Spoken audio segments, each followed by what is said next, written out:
A D.C. family was expecting their loved one to be released this month after serving 12 years in prison for armed carjacking. Instead, Robert Jeter is dead, and his family is fighting for answers on what led to his death while in federal custody last fall. The family reached out to the News 4 I-Team for help. Investigative reporter Tracy Wilkins picked up the story and joins us with what she's uncovered. Tracy? Well, the Jeter family's search for answers highlights a lack of transparency we found many D.C. families say they face after their loved one is incarcerated.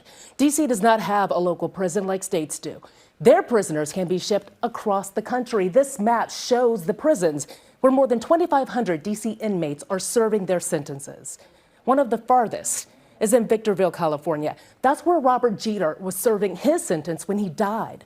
More than 5 months later, his family continues to wait for his death certificate, a report detailing what happened when he died, or any answers that can help them find closure.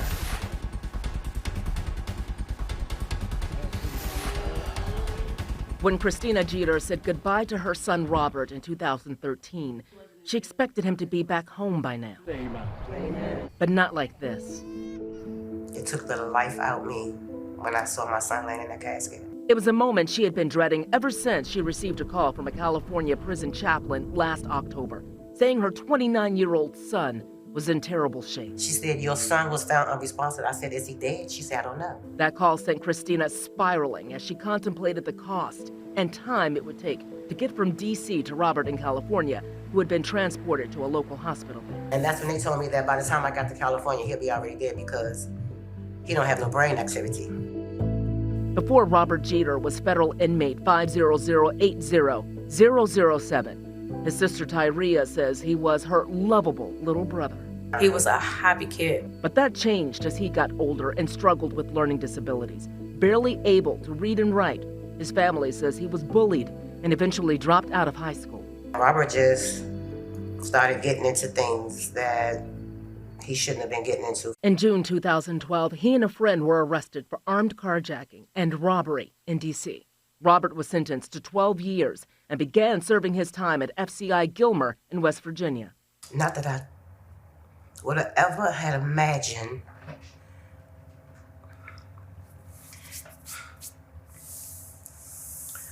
that he would get on that bus and never come back. His family often visited him there, but after serving more than half his sentence in West Virginia, he was moved farther and farther from D.C.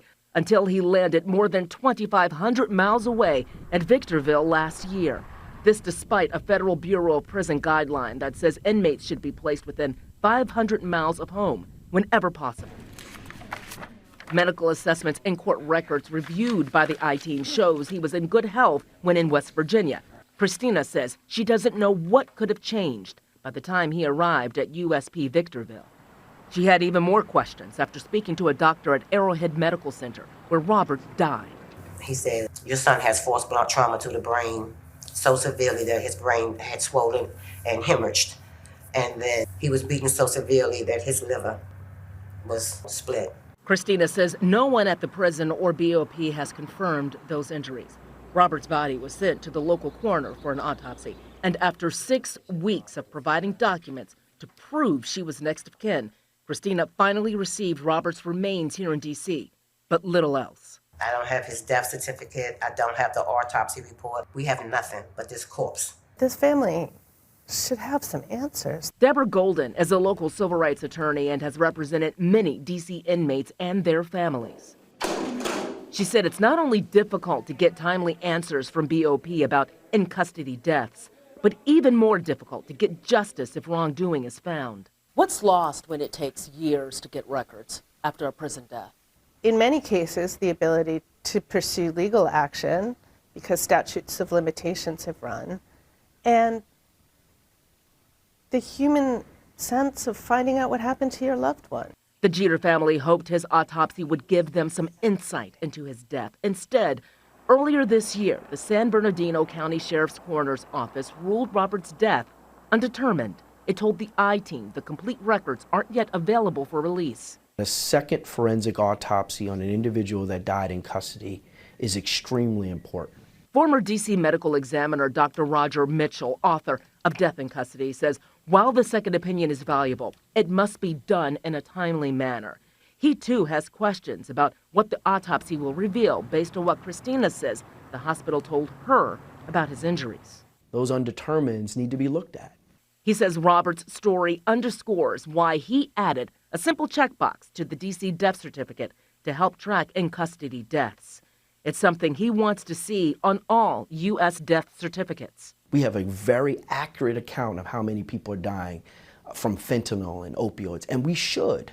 And so what I'm saying, and what the National Medical Association is saying, is that we need that same approach to death in custody. The Inspector General for the Department of Justice studied the deaths of 344 BOP inmates who died between 2014 and 2021 and found the BOP's response to medical emergencies often insufficient, and that a lack of available information about inmate deaths limits the BOP's ability to potentially prevent future deaths. In a February hearing before Congress, BOP Director Colette Peters said short staffing and a lack of funding for competitive compensation are part of the problem. But none of this brings comfort to Robert's family.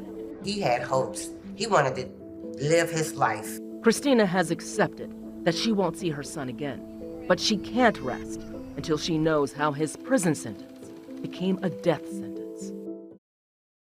Investigative reporter Tracy Wilkins now brings us the story of a family questioning whether their son's mental illness played a role in his death behind bars. No mother should have to receive her child back in a body bag. This month marks 1 year since Janetta Bynum received the news. Her 32-year-old son, David Blakeney, had died in federal prison. I miss my child. It was a tragic ending to a life marked by mental illness, trauma, and violence, but the beginning of this D.C. mother's search for answers into how and why he died. I'm fighting for him because something was wrong with my son. Janetta first noticed something was wrong with her only son when he was just a boy. When he got older, I started noticing him talking to himself or getting in more trouble. Medical records provided by the family's attorneys show that by age 22, David complained of hearing voices and that his father told doctors he had threatened to kill him. David was diagnosed with bipolar disorder, schizophrenia, and antisocial personality disorder. When I was asking for help, me and his dad, I couldn't get the help. We was fighting for David. Then in 2019, he pled guilty to an unspeakable crime, stabbing his father, David Blakeney Sr., to death in their Southeast D.C. home. It shouldn't happen. They failed us both. They failed both of them. At his sentencing, the judge recommended David serve his time in Butner, which has a medical facility. Instead, he was transferred to United States Prison Allenwood and later USP Canaan, both in Pennsylvania. You've been through a lot in your life. His mom said that while in custody, David kept constant communication through letters and calls. Then all communication suddenly stopped in late April 2023. I knew something was wrong in my heart. His mother says she tried for weeks to get in contact with her son. Then she says she got a call from a relative of another inmate. Someone called me and said, your son was hurt. You need to get to the jail. It's not around the corner. So I called the place, called the jail. They wouldn't let me talk to him. On May 8th, a prison official told his sister in an email that he was alive and well. But just 2 weeks later, the chapter man called me and said my son was dead. His case really brought together the intersection of the mental health crisis that's happening, as well as these abuses that are going unexplored and unexamined in the Bureau of Prisons. Attorney Katie McCarthy took on David's case in part because of what she saw in his prison records. He was beaten. He had 2 black eyes. He had bruises, abrasions, open wounds on his body. BOP records obtained by McCarthy and reviewed by the I-Team show David had been kept in solitary confinement and 4-point restraints for several days in May. In these photos and report, the Wayne County coroner documented bed sores on his calves and his bottom and deep abrasions around his wrists and ankles, though that's not what the coroner says killed David in the end. David had been complaining for months about abdominal pain, about blood in his stool. And as we know now from his autopsy, he had an extremely large ulcer that in fact caused him to bleed out internally. A medical report from May 13th, 10 days before David's death, shows medical professionals evaluated him and found multiple wounds on his body with signs of infection and swelling. They prescribed him an antibiotic, prescription-strength ibuprofen, and an injection of anti-inflammatory. According to the National Institutes of Health, those anti-inflammatories can, in some cases, lead to gastrointestinal ulcers or hemorrhage, two conditions the coroner cited as David's cause of death. This appears to be a misdiagnosis and really a failure to treat this underlying condition. UCLA professor Terrence Kill has studied hundreds of autopsies of men who died while incarcerated in state prisons and says he's found a common theme. A natural death is a death from illness and disease experienced near the end of life. But what we're finding is that people are dying from conditions 20, 30 years younger than what the free population are dying from the very same condition. And so these don't appear to be natural deaths. These appear to be deaths as a result of law enforcement. These are deaths as a result of being incarcerated or being in jail or in prison. David was incarcerated for an unspeakable, violent crime. Why does this matter? The point of having a criminal justice system is to allow people to be returned to society. And in cases like David's and many others, people are robbed of that opportunity. And I think that that is a real indictment of our criminal justice system. The I-Team has reached out to USP Canaan and the Bureau of Prisons about the family's concerns.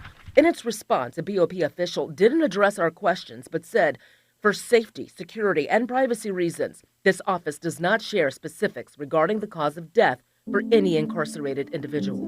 David's mother reached out to the I-Team after seeing our story about Robert Jeter, a D.C. man who died while in federal prison in California last fall. His death was ruled undetermined, and his mother, Christina, is still fighting for answers. But unlike Robert's family, David's mother has been able to obtain many documents that give insight into her son's final days, though neither she nor Robert's mother have been given copies of the incident reports taken at the time their sons died. Both families say they just want to know why their sons died behind bars. It's so lost without my son. I miss my child. When D.C. native Derisha Hawkins thinks about the new life she's created for her family in Hagerstown, Maryland, she's proud. Up here is a different scenery. You don't hear the sirens. But she's also sad knowing that her husband will never have these moments with his children again. He loved being a dad.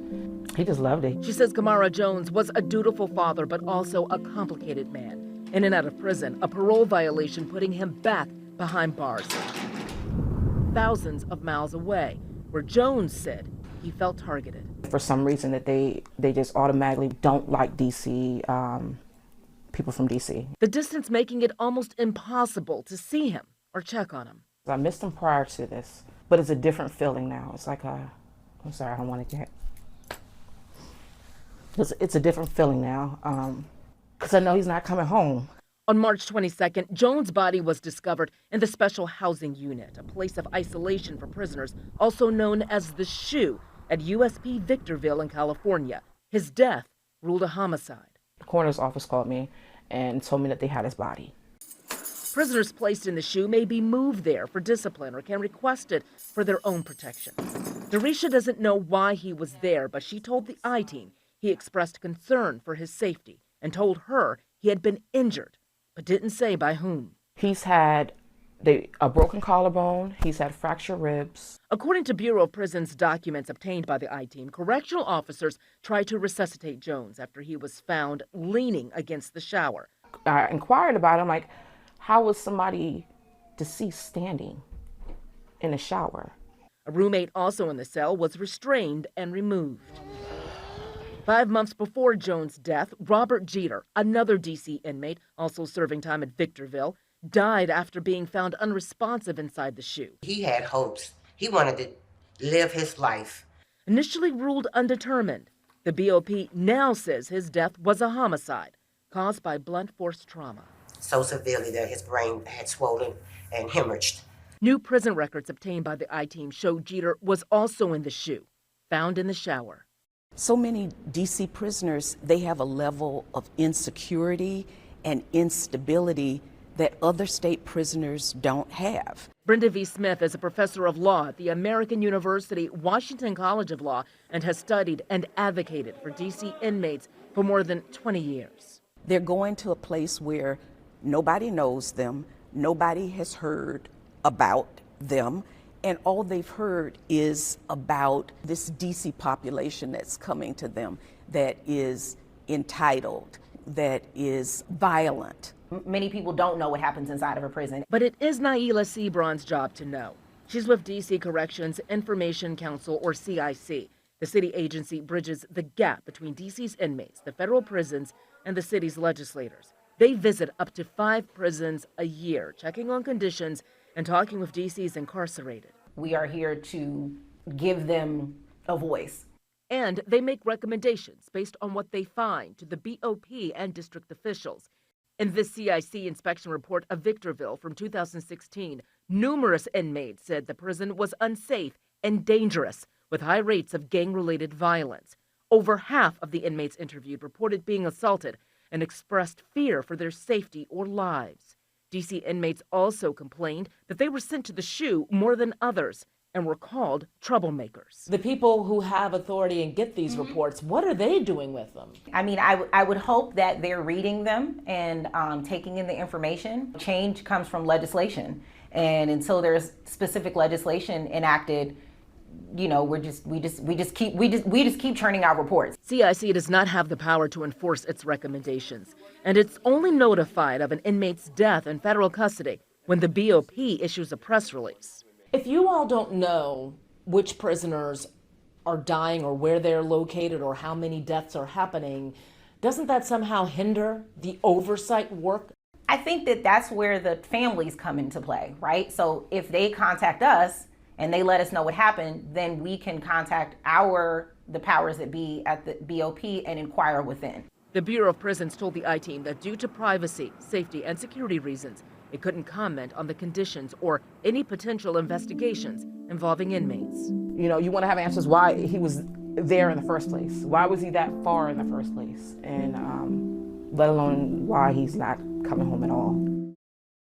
D.C.'s Ward 2 council member Brooke Pinto chairs the committee that oversees public safety and the judiciary. That includes monitoring the conditions and safety of those sentenced to the city's jail and federal prisons. Serving time for committing an offense is never meant to be a death sentence here in the District of Columbia. That is not acceptable.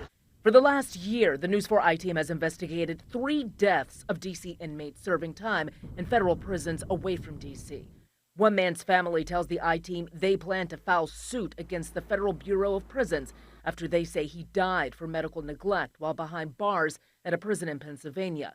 2 other inmates housed at the same prison in California were both discovered unresponsive in the prison's Special Housing Unit, or SHU.